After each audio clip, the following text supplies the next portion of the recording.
perintah untuk beliau yang mengalami mimpi tetapi bertujuan untuk meningkatkan ibadahnya tersebut. Maka perintah sholat di dalam mimpi bisa jadi itu adalah perintah dari dalam diri untuk melaksanakan perintah sholat pada tahap batiniyah.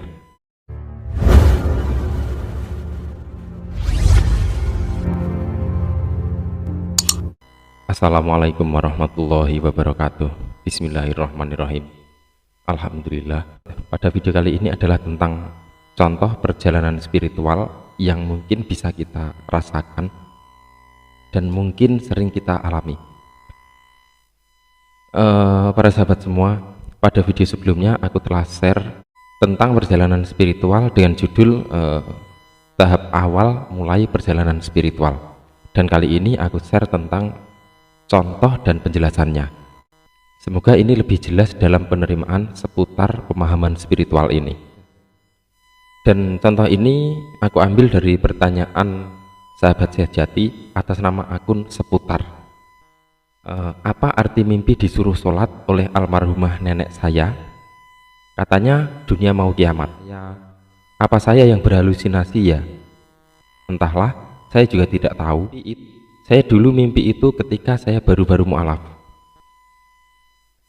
Alhamdulillah, ini adalah sebuah mimpi yang pendek, tetapi bisa menjadi edukasi yang sangat bagus jika diurai dengan benar. Para sahabat semua, bukankah perintah sholat itu sudah banyak di dalam Al-Quran? Seperti contoh dalam surat Al-Baqarah ayat 43, ayat 45, ayat 110, ayat 238, ataupun dalam surat An-Nisa ayat 103, di dalam surat Hud ayat 114, dan masih banyak lagi yang lainnya. Tetapi mengapa perintah tersebut masih juga tampil pada sebuah pengalaman mimpi seseorang? Dan menurut aku pengalaman ini banyak terjadi di kalangan kaum muslim. Apakah sebelumnya kita kurang khusyuk dalam menjalankan sholat, ataukah bagaimana?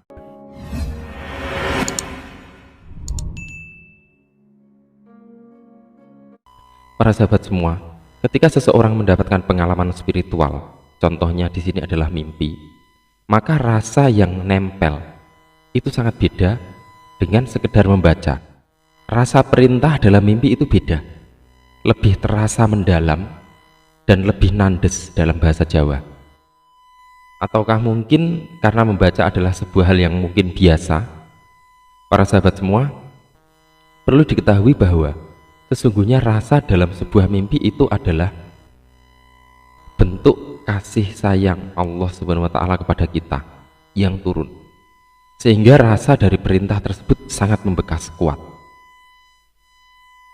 Seperti yang sudah kita ketahui, mimpi ini banyak sekali jenisnya, dan terkadang petunjuk dalam sebuah mimpi itu adalah bahasa ruh yang bisa diterima oleh sang ruh kita juga ketika kita sedang tertidur.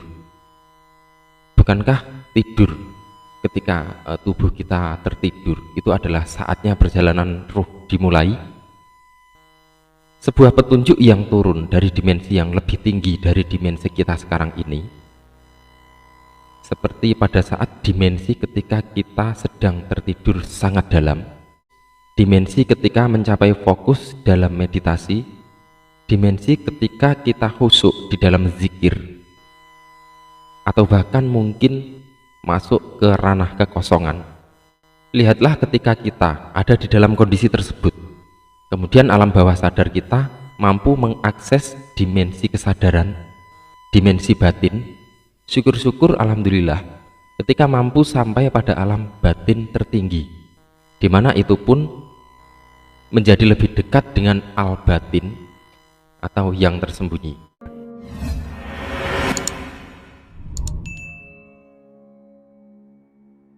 Para sahabat semua, kita kembali kepada sholat. Pada hakikatnya, sholat adalah mengingat Allah Subhanahu wa Ta'ala. Maksudnya sama di dalam mimpi ataupun di dalam Al-Quran. Maksudnya adalah sama.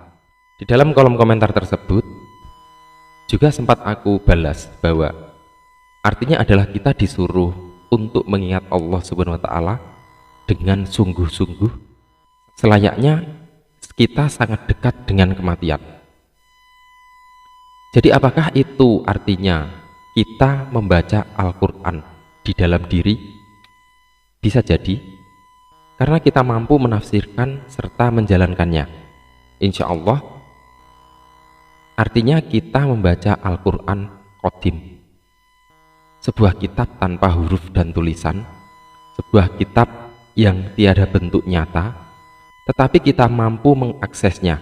Dan bahkan selain perintah tersebut masih banyak sekali petunjuk-petunjuk yang lain yang ada di dalam mimpi atau alam batin yang masih selalu terjaga kerahasiaannya. Bukankah ini adalah sebuah perjalanan spiritual yang nyata? Meskipun pengalaman ini sangat sederhana, tetapi ketika kita menyikapi dengan baik dan benar, maka insya Allah kita akan memiliki pemahaman dan pengetahuan yang lebih mendalam, karena intuisi kita berjalan dengan baik.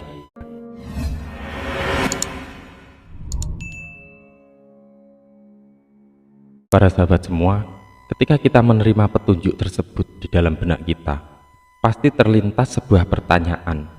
Mengapa ada perintah seperti ini lagi? Bukankah perintah ini sudah sangat jelas di dalam Al-Quran? Dan bahkan setiap muslim juga sudah pernah melihat di dalam Al-Quranul Karim, dan semua muslim juga sudah mengetahui tentang hal ini, dan juga pernah mendengar dan bahkan sudah melaksanakannya semua.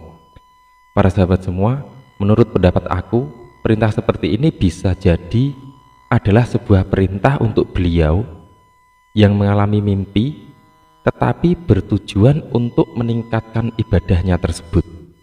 Jika perintah sholat di dalam Al-Quran bisa jadi adalah perintah untuk ibadah lahiriah kita, maka perintah sholat di dalam mimpi bisa jadi itu adalah perintah dari dalam diri, atau bisa dikatakan ruhani yang mewakili perintah dari Allah untuk melaksanakan perintah sholat pada tahap batiniah.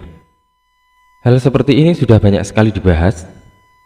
Jadi ada ibadah secara lahiriah untuk tubuh kita ini, untuk membersihkan tubuh dari dosa-dosa.